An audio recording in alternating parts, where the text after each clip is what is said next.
اکبر۔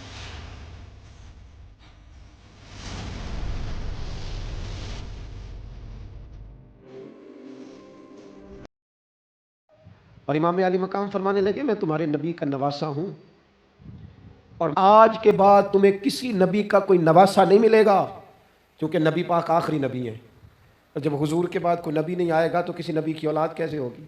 تمہیں آج کے بعد کسی نبی کے نواسے کی زیارت نہیں ملے گی۔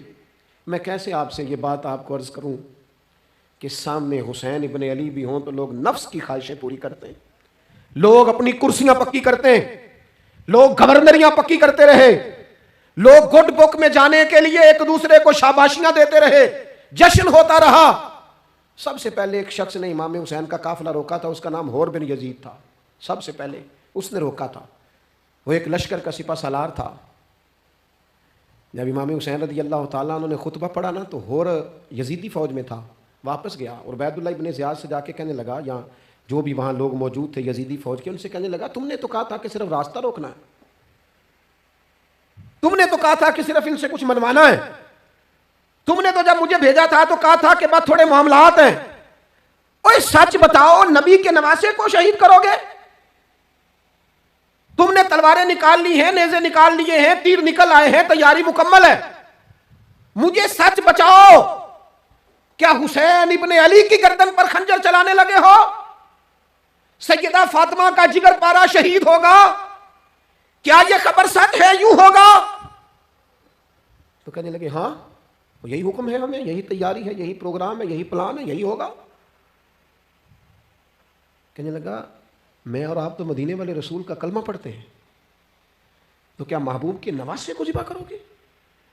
جناب علی اکبر کو، جن کا چہرہ رسول پاک سے ملتا ہے، حضرت قاسم بن حسن کو، جناب علی کے بیٹوں عباس بن علی کو، حضرت علی کے بیٹے ابو بکر بن علی کو، حضرت علی کے بیٹے عمر بن علی کو، حضرت علی کے بیٹے یہ بھی 3 کربلا میں موجود، حضرت عثمان ابن علی کو، ان کو شہید کرو گے؟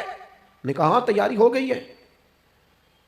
تو سب کے ضمیر مردہ نہیں ہوتے، ہاں بڑی بڑی سخت جگہوں پہ پھول اگتے ہیں۔ اور نے جب ان سے کہا کہ تمہارا پکا ارادہ ہے، کہا پکا ارادہ ہے، تو اس نے کہا یہ زیرہ پکڑو، یہ عہدہ پکڑو، مجھے تمہارا دیا ہوا عہدہ نہیں چاہیے، حسین کے نانا کی دی ہوئی جنت درکار ہے، یہ رکھو اپنے پاس، مجھے تمہارا۔ ایڑی لگائی اس نے اور دوڑا اور امام حسین کے قدموں میں گیا، کہنے لگا حضور میں مجرم ہوں، میں خطا کار ہوں، میں نے سب سے پہلے آپ کو روکا تھا، اور مجھے قسم ہے اللہ کی میں جانتا نہیں تھا ان کا ارادہ کیا ہے، حضور بھول گیا، غلطی کر بیٹھا، یہ اندھے ہوں گے، ان کی آنکھوں میں پٹی بندی ہوگی، اور مجھے تو پتہ ہے نا کہ دنیا کو پھر محمد کا نواسا نہ ملے گا، مجھے خبر ہے، اگر معافی مانگوں تو معاف کر دو گے؟ پہلا مجرم ہوں، میں نے روکا ہے، اگر آ جاؤں تو قبول کر لو گے؟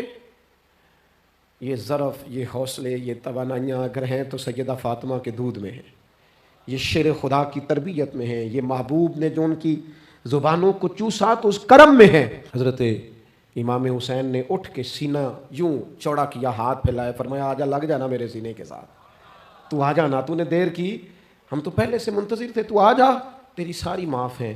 حور کے مقدر جاگے، امام علی مقام کے لشکر میں شامل ہوا۔ بعض نے لکھا ہے جو لوگ ابتدا میں شہید ہوئے امام حسین کی طرف سے، ان میں حور شامل۔ میں دیکھتا ہوں ہماری سب کی اپنی اپنی خواہشیں ہیں، اپنے اپنے رویے ہیں، اپنا اپنا مزاج ہے۔ اگر لوگوں کو کسی جگہ بھی ملک کی ملی اور دینی پروگرام کے لیے جمع ہونے کو کہا جائے، ہم تیار نہیں۔ کیا کیا جاتا ہے ہمارے ساتھ؟ ہمارے ضمیر اس لیے خریدے جاتے ہیں کہ ہم خواہشات کے بندے ہیں۔ الگ الگ کر کے کسی کو کہا جاتا ہے تیرا کاروبار چمک جائے گا، کسی کو کہا جاتا ہے تیرا وہ نظام ٹھیک ہو جائے گا، الگ الگ کر کے لوگوں کو خرید لیا جاتا ہے۔ لیکن اگر خواہشات تھوڑی ہوں، اللہ کی رضا پر چلنے کا جذبہ زیادہ ہو تو میرے عزیز زندگی آسان ہو جائے گی۔ میں تو امام علی مقام رضی اللہ تعالیٰ عنہ اور یزید کے معاملے میں ایک ہی بات سمجھا ہوں، سب کو پتہ تھا یہ حسین ابن علی، سب کو پتہ تھا حق ان کے ساتھ ہے، سب جانتے تھے ان سے زیادہ عظمت کسی کی نہیں، لیکن اپنے نفس کی خواہشوں پر کنٹرول نہیں کر سکے۔